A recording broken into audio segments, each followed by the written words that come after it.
Hello, everyone. This is Jerion here at Nevada Partners. We're here for a little streamathon. And I'm here with Dave Berlin, and I'm going to let him introduce himself. What's up, everybody? My name is Dave Berlin. I am, I realized this when I did a thing yesterday with the city of Henderson. I actually have 4 titles that I don't know if I'm going to talk about all of them today, but the first one is I am the state coordinator for Global Entrepreneurship Week, which Global Entrepreneurship Week is a global initiative. It's about 10,000 plus events that happen all the same week in November. And I'm responsible for catalyzing all of the states in all of the events in the state of Nevada. So that's coming up November 18th through the 24th. I'm also the program manager for Entrepreneurship. And that's with Vets in Tech. Vets in Tech is a program we help veterans and their spouses get very high-level tech and coding certifications. We match them with our partners because we're based out of Silicon Valley. Our partners are like Google, Meta, Amazon, Oracle, Salesforce, that type of thing. I think we'll pretty much stick with those today. I have a mystery third and fourth one. Actually, the third one I will talk about because it's relevant. I'm also an advisory a pitch advisory board member for South by Southwest. So the big tech conference that comes up in Austin, Texas in March, I'll be reviewing a bunch of the decks, referring some judges and trying to figure out a way to interlock the kingdoms. We're gonna turn the circles into an oval. Most definitely. I think that's all great. Just a quick question is, what made you want to be an entrepreneur? What pushed you to be an entrepreneur? Yeah, I think I slowly started to, gain all of the accolades of an entrepreneur. The first thing, I'm not advising to do this, but it was just a natural thing that happened for me. I dropped out of high school. I didn't necessarily fit into that peg. That peg did not fit into the hole. There's a lot of adversities and stuff that I was trying to overcome in adolescence. I was very much an at-risk youth. So I was always trying to figure out my own path, find my own way. I was fascinated by working for other organizations, especially really elite organizations, which is what led me to things like the military. And if I went to any branch of the military, if you are a veteran, thank you for your service. But I went the harder route, the road less traveled. I went Marine Corps, and later that really just. I think I always had the mindset to be adaptive, to do something a little bit different that not a lot of people can do. Yeah. And so you spoke about how you're in the Marine Corps. So how do you think the Marine Corps set you up to be an entrepreneur, or gave you, I would say, maybe like good habits into that transcended into entrepreneurship? Yeah, I mean, I think the really interesting thing about Marine Corps is, first off, is the mindset, right? So it's that everything is possible and you can overcome any of the challenges that come your way. Most of the challenges in the military, especially in the Marine Corps, are very physical ones, right? So, but because we can overcome those physical challenges and we prepare for that, not just physically, we prepare for that mentally and emotionally. I think that really does tee you up to be mentally and emotionally prepared to deal with all of the things that might come up in entrepreneurship. So, after the Marine Corps, I was a drill instructor for at-risk youth. I did that for 7 years, and just being in that very rigid program lifestyle, I think that discipline really, Jocko Willink, right? He wrote a book called Discipline Equals Freedom. By being in such a disciplined state all the time, it actually teaches you how to be more free in everything else. So then later, I didn't really understand how much all of those skills and attributes would transfer over into the first type of entrepreneurship I got into was the wedding industry. I became a wedding DJ in 2010, and it's funny when I look back on it now. I've done 750 weddings all across the United States. Wow. Now, if I just done the weddings, that's cool. I love that industry, but I've also scaled that business across multiple states. Okay. I've helped other people across that industry in catering, photography, venues, event planning. I've helped other people take their program and their business and learn how to scale it too, just because I come from such a such a machine level of operations. It just transfers well over into that industry. And then now I've learned that it transfers over into most industries as well. Got you. So I think Robert Kiyosaki said this, and he said that he said he says your C students will be the bosses of your A students. Mhm. And so do you think that kind of correlates to what you were talking about with at-risk youth and like the experiences you've had? Yeah, no, that's a really good point. I think everyone fits, like everyone is a character in this big play, right? And sometimes where the people don't fit in the early stages of the play, they are the stars in the later stage of the play, right? Because and it's like, I mean, I went through all the different, I was very much at risk youth. I was fighting. I was we'll just say I started my own businesses when I was younger. We'll just keep it PG. But that, like, because of the way that I grew through that, it's interesting now that a lot of those industries and stuff are actually like legalized. And it's like now I can actually consult and I can be a voice and a message in that, because I've understood not just the transactional side of business, but the ethical side of business as well, right? How to communicate, how to, how to show up, how to be ready at all times, how to see opportunities and how to communicate those opportunities to other people. Okay. So I think that's been something that really does carry over. Yeah, no, for sure. If you could give us one challenging situation that you went through within entrepreneurship in your journey, what would it be and how did you overcome it? One of my favorite ones, one of my favorite ones to talk about was as I was really learning and understanding how much power we really have to just be able to build things, right? So when I started with the DJ business, it was 2010. I was really this is in Oklahoma, by the way, right? I love music. These are the boom boxes, right? This is all me. Like, I love music. I've always loved music. I grew up at the skating rink. But I even grew up in the EDM rave culture, but in Oklahoma, like, you have to imagine there's not a real trajectory to be like Right. Cascade or something, right? No, for sure. So how would I ever get into that stuff? So, and I had a family. So when somebody approached me about the wedding industry, I was really fascinated by it, because I was like, oh, these are like one big of it. It's not just going out and DJing in a club where nobody cares. It's like, this is a really big deal, which that was attractive to me, but you also get paid pretty well for it. Yeah. And it's like, it's a business. So when I got into that business, I was fascinated. And at the time when I joined DJ Connection, shout out to DJ Connection, they were just in Tulsa and they dominated the whole Oklahoma and like Northwest Texas. Okay. I think they were probably doing like 800 events a year as a company, but they'd been around for 10 years at that point. They had us reading books like Robert Kiyosaki, Rich Dad, Poor Dad. As we read all these different books, there's one book, Think and Grow Rich. The owner said, hey, if you read this book, I'll pay you $100 if you write a report on it. And I was like, okay. Didn't understand why until I read it. And then, of course, I wrote the report. I took that $100.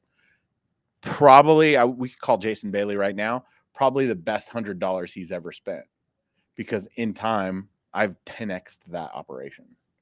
When I say 10x, we kept reading other books. All the books I was reading was we wanted to grow it. I wanted to grow it. I was like, hey, we're already doing a few events in Dallas. Why don't we just open up an office in Dallas? There was 2 owners. One owner said, you can't scale this business. It's not possible. Jason Bailey bought him out and gave me keys. I drove to Dallas for a year. And for a year, I was meeting with partners down at the venues. I was building a reputation. I was training and hiring DJs. And in a year, I took it from 0 people in Dallas, Texas to about 15 people, passed the torch to this guy, let him run the show. And then he's like, let's do the same thing in Kansas City. So I went up to Kansas City. I drove to Kansas City for a year. As I drove up to Kansas City for a year, I had already done it. It was a smaller market, so I actually did it faster. right? Built it up to about 10 or 12 people pretty fast, passed the torch, came back. And to answer your question, this is where I really started to hit pressure. I came back as the sales director over the whole company. And it's not that things were bad. We weren't out ruining weddings. It's just the feedback that was coming across wasn't quite the level of consistency that we wanted. Couldn't figure out what that was. And in a way, this is kind of an ego trip. What we learned is that the wherever I was at, wherever my energy was at the most was where we had the most success. So everything was kind of predicated on my energy. And it's a beautiful story, as part of why I came to Vegas is because I read Tony Hsieh's book and Delivering Happiness. And he talks about core values and the importance of core values and how injecting core values into a community and a business like Zappos transformed the company. And it's funny because Jason and I talk about this now. I pushed for him. I was like, dude, we need to do this. He's like, that stuff doesn't matter. That stuff doesn't affect the bottom line. And then after things were kind of going downhill, not in a bad way. Remember, we weren't ruining weddings. We just weren't getting the same level of growth that we hoped. Right about 2014, I think, we were about to expand into 2 more cities. But before we did that, we wanted to have everybody come to Oklahoma and go for like, what is the plan? And he gave me I'll never forget. He gave me the whiteboard marker and he goes, the first 2.5 hours is yours. Figure out this core values thing. So we figured out the core values. I did what Tony did in the book. I asked everybody what was important to them. And this is one of my favorite things ever. We came up with the core values. And then we also wanted to have a mission statement. Now, I had already used this cheesy tagline a couple of times, but I was writing it. I was thinking about growth. Right. And the hard thing about the wedding industry, this is the challenging thing, is the wedding industry, you normally work with the client once or maybe twice in a lifetime. Like if you're a caterer or something, you might cater their stuff. But like, I mean, best case scenario, I'm going to work with these people one time. And so it's kind of a hard business. There's no lifetime value of a client. So we really have to rely on partnerships. But so when I wrote the mission statement, I wanted it to be centric to the client, but I really wanted to be something that if you wanted to work for us, you knew that we were growing. So I love writing mission statements. I've done a lot of work with like Simon Sinek and their team and stuff like that. So this is the best one I think I've ever written, but it was changing the world one dance floor at a time. That was our mission, to change the world one dance floor at a time. And from a team, that means like, we're going to just keep doing this, right? So that way, if you were coming to work with us, that we were growth minded. What I didn't expect is brides to look at that mission and say, my dance floor is part of that mission. And it went viral on both sides. So sales went way up. The team grew faster. And we ended up scaling into Dallas. We grew even more in Dallas, Kansas City, Tulsa. And then we grew into Denver, Indianapolis. Then we grew into Nashville. And then that spread all across the Midwest. And then actually, that's what brought me to Vegas. We came out here for my 10-year anniversary. And we took a tour at Zappos. And my wife, ex-wife now, when she saw the culture and everything, she was like, I want to work here. So I set the crazy audacious goal for us to come be part of the Zappos family. And that's kind of how I got here. But it's funny to look back on that now, like as an old man on my porch, right? I get to look back and say, I helped. Now that's the largest wedding entertainment company in the country. So it's been really fascinating to see them, grow all over. I've actually went to cities that it wasn't in when I worked there. And I've done just little events where, I'll go check out some equipment or something like that. I went to one in Houston, and it's funny because it was a kid I trained in Dallas years ago is running the Houston office now. And it was just cool. But I walked into the shop, and the core values that I wrote were still hanging on the wall. And it's one of those little teardrop moments. I know for sure.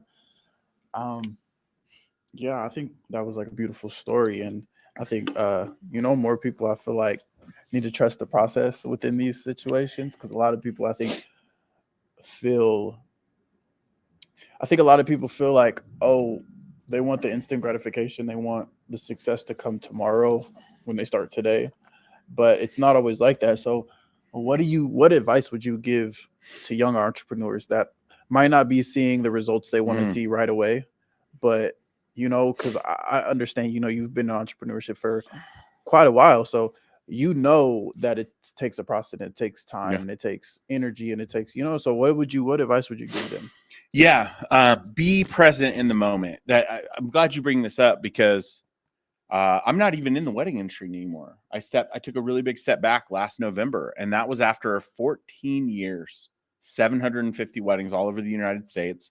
I took a big step back because I don't want to say I wasn't a mic drop, kind of maybe, but like I'm doing so much stuff in the world of veterans, so much stuff in the world of entrepreneurship, and now I'm very much focused on community building, which is what we're doing here in Nevada Partners, here through Global Entrepreneurship Week, all the programs that I'm doing across the state of Nevada.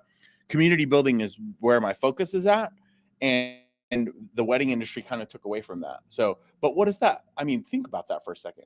14 years climbing my way to the top, and then I just walked off the field. I didn't just walk off the field. I walked off the field with some of the most incredible relationships all over the United States that still are coming back to me and through me today. But now it's teeing up all of the community building that I can do, because now, like, every time I look at, and I say that, like, all the lessons I learned along the way, all the partnerships, everything, that's like I got to take all that in this little to go bag. I'm like, all right, I'm going to take this into the next thing. So, it's the best advice is forever is a long time. We're past the days of going to work at one company for 20 years and them tucking us into retirement. It's not a thing. Like, you might be 17 different things between now and the time that you die. You just might. Like, I just turned 44 the other day, and I'm like, I still think I've got 40 more years left. And I'm like, I've already done like 30 things. And I'm like, I know that it's getting more condensed and it'll be a lot more foundational moving forward, but I'm still probably going to do another 30 things between now and then. And like, so to know that, it's that you don't have to, like forever's a long time. Yeah. Just be patient with yourself, learn the lessons, take each one of those lessons, because they're probably going to be really valuable into the next thing that you do. Definitely. And so you touched on being a veteran. How was your experience in military? Like, what was some of the things that you had to go through with with the military? And I think, like, I don't know, give us one of your stories, one of your favorite stories from the military. Yeah. So, well, it's actually probably better to share more stories of other people that are transitioning out. I got out 20 years ago. Okay. You know what I mean? So now it's to the point where, as we have more and more people that are getting out, I'm actually learning a lot more about how they're transitioning. I'll share one very specific one that I'm very excited about, only because it's a very personal friend of mine. He went into the Navy after I got out of the Marine Corps, or after I went into the Marine Corps. He's about to retire next month. And he asked me if I'd speak at his retirement. This is one of my best friends. I was in his wedding. He would have been in mine, but he was in the Navy, right? We've known each other for so long. He was one of the most critical people in my life, just at an early age. So what's really fascinating is he's getting to go through a skill bridge program, work for a company before he gets out. He's getting to leverage a lot of the benefits that he has. I'm connecting him through all of the resources that I have, not just at Vets and Tech, but at Warrior Rising. He wants to build a business. We're putting him through this whole machine of people. And then I get to speak at his retirement next month. And then he gets to walk out of that experience already leaping in to what's available and what's out there. So I'm really excited about that, because this is one that it's normally a harder story, right? It's always somebody who got out years ago. They've struggled and lost their way for a very long time. And then it's taken them time to find the resources. And by that point, they've already been kind of introduced to and screwed over by so many different people that it's hard for them to really trust or believe that anything that we're going to do is going to be valuable for them. So really excited to see him. He's like putting business plans together. He's got his mission statements and all that stuff running right now. It's really fascinating to see him leap into that transition. Most definitely. Okay, so my next question has to do with the Veterans Entrepreneurship Library. Mhm. And it's very beautiful. I got to actually see it get put together in the process. So how was that process? How was being involved in that? How was bringing this to the West Side captivating and a great experience for you? Yeah. So I'll tell you, I got to pull this book because that's what the library is for, right? And this is my little private shelf right here. These are all these people are friends. But if I had to say, it really started with this one book, Okay. Do Over by John Acuff. And I say it started with this book. The library itself started with this book, but there's a crazy story here. John Acuff, and this is great because I just celebrated this. John Acuff is a phenomenal author. He's hilarious. I say John, he makes me laugh so hard that I cry, and he makes me think so hard that I change the world. And this guy has really been the catalyst for so many of the things that I've done. He wrote a book called Start back around 2012, and he used to work for Dave Ramsey. And when he worked for Dave Ramsey, he was on this big catalyst thing where the book called Start, Punch Fear in the Face, Do Work That Matters. He actually, a really big tribe of about a couple thousand people started to build up around that. And when I read his book, I saw him speak, and I could tell you the day. It was April 19th, 2013. And I know that because it was in Oklahoma City. And this is a little Debbie Downer. The Oklahoma City bombing was on April 19th. So they did a little moment of silence. Dave Ramsey did it. And then John Acuff came out and he spoke. I'd never seen this guy speak, but there was so much energy. He made me laugh. I was like, dude, I want to be that guy's friend. Little did I know that I was just about to get my first dose of what manifesting was. So I said I wanted to be that guy's friend. I bought his book shortly after, driving around. This is when I was driving down to Dallas, building the team down there, and just listening to him. I'm getting fired up. I found out there was a group of people that met to talk about his book. He had an online group called the 5 Club, and people would get up at 5 a.m. and just say what they were working on. And it was a little accountability thing. Out of all the country, there was one group of people that met in person in Tulsa, Oklahoma. So we started meeting for this group. And then at the time, I was kind of driving up to Kansas City, kind of scratching the surface up there. Right. I had seen my first TED Talk ever. I was watching it. I was just at the hotel flipping channels. I saw this TED Talk. I have to give the shout out. It's Sarah Kay. If you should have a daughter. Every day I ever speak, if I ever speak at anything, I always watch that in the morning before I leave my house, just to stay grounded to why. The Sarah Kay the poet? Yeah, Sarah Kay the poet. Yeah, it's one of the best talks I've ever seen, but it was also something that made me, I didn't even know what I was watching. I was just like, whatever this is, I have to do this. So I walked away from that experience with this audacious goal. I want to do a TED Talk. So 2013, I go back to the 5 a.m. group. I was like, I got it, guys. I know what my calling is. I want to do a TED Talk.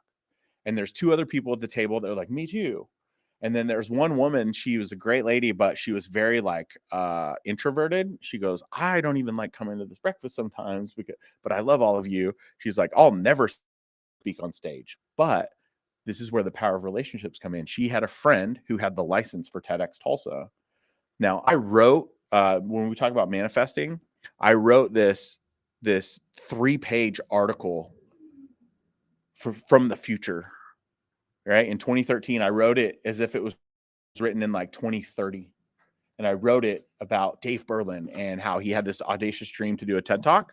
And the long story short, it was only 10 years later in 2023 that he did his first TED Talk. 14 months later, my first public talk ever was a TED Talk. And it was September 23rd, 2010, or 2014. I just celebrated the 10-year anniversary of that. Okay. And here's why that's relevant to what you said. Why the Veteran Entrepreneur Library? This gives me chills. This is one of my favorite stories in the world. So I do the TED Talk. I talk about veteran transition. it's my first public talk. And to be honest, I freaked out the night before. I almost quit. I really did, because it just wasn't clicking. I think I put too much pressure on myself. And when I walked out that night, one of my friends from the morning group, he was doing the video for the thing. He pulled me aside. He goes, I know what you're going to do. He's like, I know what you want to do. He's like, you want to quit.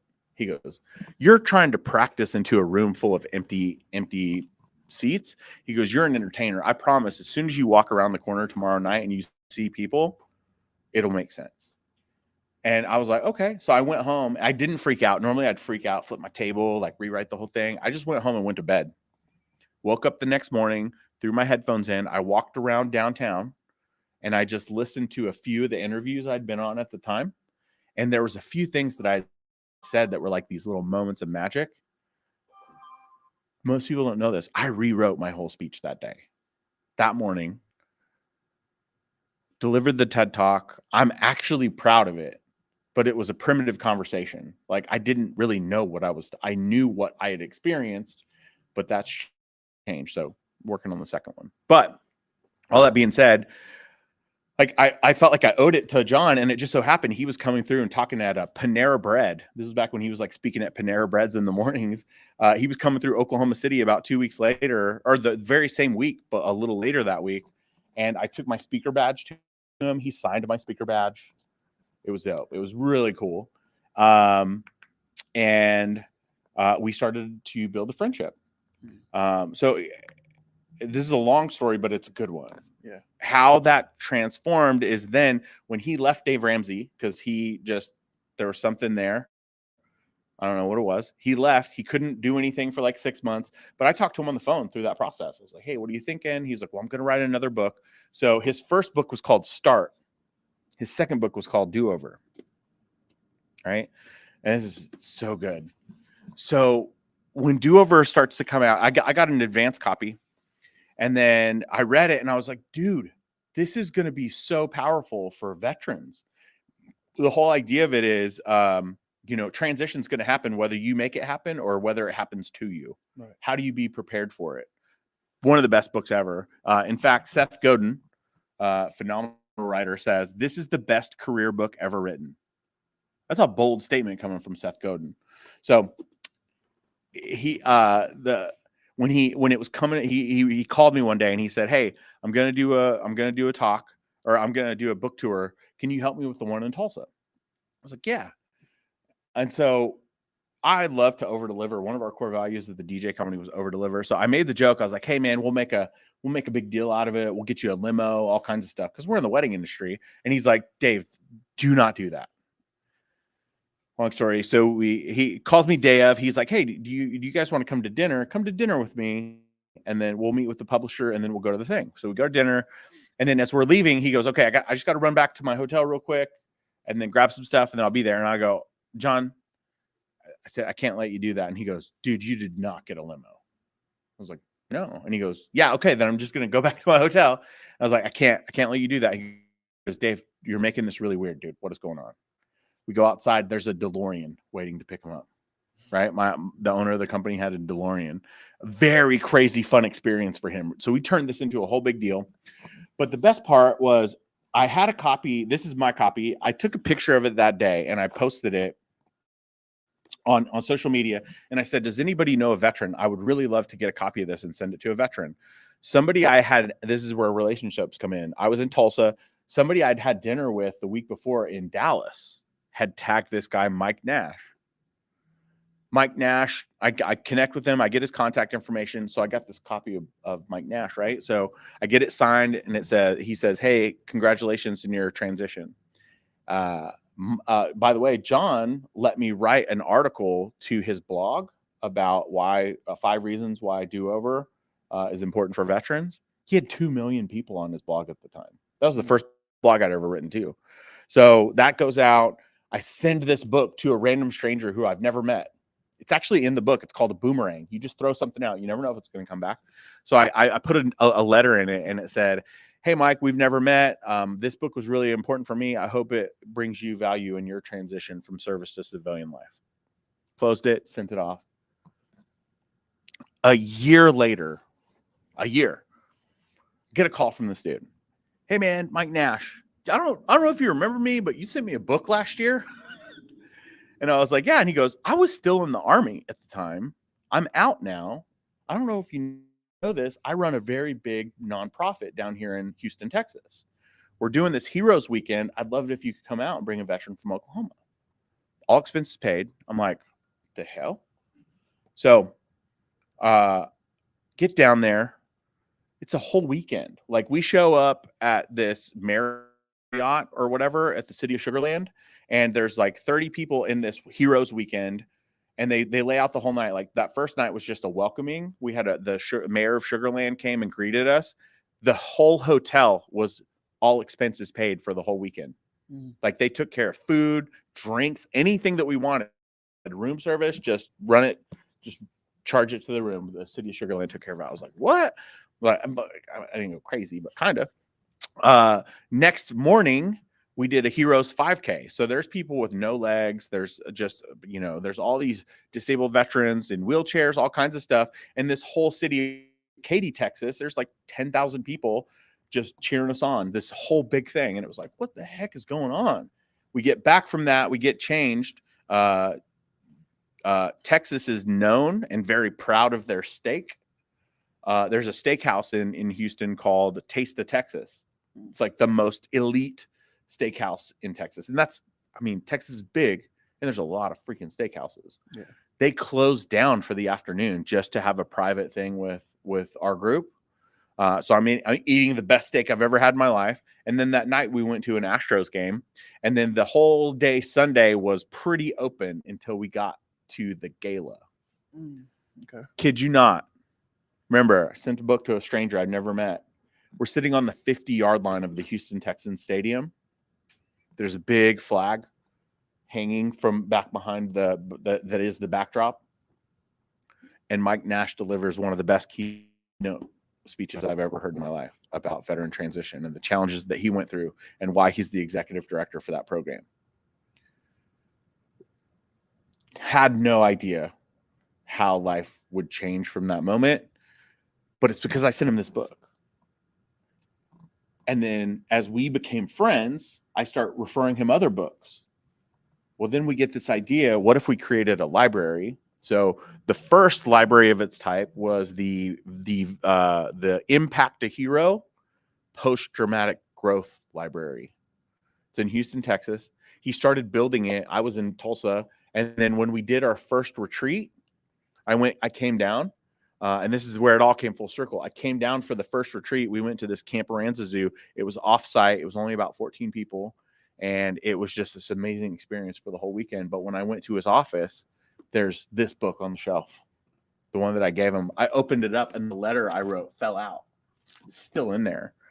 And that library turned into a coaching program for about 10 books that every veteran should read when they get out. And it became a whole systematic thing that was part of the Impact a Hero program forever. I say that, and after the retreat, we did the second retreat. The second retreat, they kind of coincided it to fall at the same time as the gala, which I got to DJ the gala because they were like, hey, we know that you're a guest. Not only that, you're like an honored guest, but we think it would be really cool if you got to DJ too. So that's where I got to go back to a company that I had never even opened shop in, and they have since grown into Houston. And I got to check out that equipment, and I got to go back and I got to DJ that. And I say it, and it's funny only because it's relevant. The gift that they gave us, because it's Texas, I just happen to be wearing it today. They gave us the Impact a Hero belt buckle. So that's been, even beyond all of the veteran stuff that Mike Nash and I have done, I was going to be in his wedding, right? Like that's the power of relationships and how all this has grown. It's just because I sent a stranger a book. So I know that's a very long-winded answer, but I just love telling that story. What's so powerful is I wanted that same thing here, which now we have. So when we got together and we did something radical, Global Entrepreneurship Week is coming up in November. Global Entrepreneurship Week is 10,000 events all around the world. all in the same week. I just wanted to take that same experience and do a snapshot of it, but for veterans, and to do Freedom Week that we did the week after 4th of July. It was great because we made this one of the key events for that. And now the veteran, this was not like this 3 months ago. And now like I get to come in here and hug my books every day. And I hope that there's any level of experience. That's funny because I just pulled this one book off the shelf, and I don't think you knew that story. No one here knows that story, but that's why this library exists. So now the Veteran Entrepreneur Library, I did go more on the entrepreneurship side because of the history and everything that's going on here at Nevada Partners. We wanted to make sure that we had a very strong foundation. And to me, if you're not reading books, then you're not ready to be an entrepreneur. So this is a place where we can bring a lot of those. When I look at all these titles, man, it makes me cry to see and know all the, like, because if you can imagine, I have a similar story. There's not probably one as good as this story with why this was made, but a lot of the books on the shelves, I have very similar stories. So that's great. That's great. Sorry, I didn't. No, you're fine. Again, like I said, this has been Sean Jerion and with Dave Berlin. Such an amazing conversation. You're definitely going to be able to be seeing him more with this conversation, but we're also going to be bringing up the amazing, illustrious Tiffany Ward. So, yeah, we're going to take like a little 30-second break, 10-second break, and we'll be right back. Thank you. Boom. It's one of my favorite ones. That was great. Yeah, great story. Yes. You know, stories move people. That's why your story is what's happening. Nice to see you. Good to see you. Great to see you.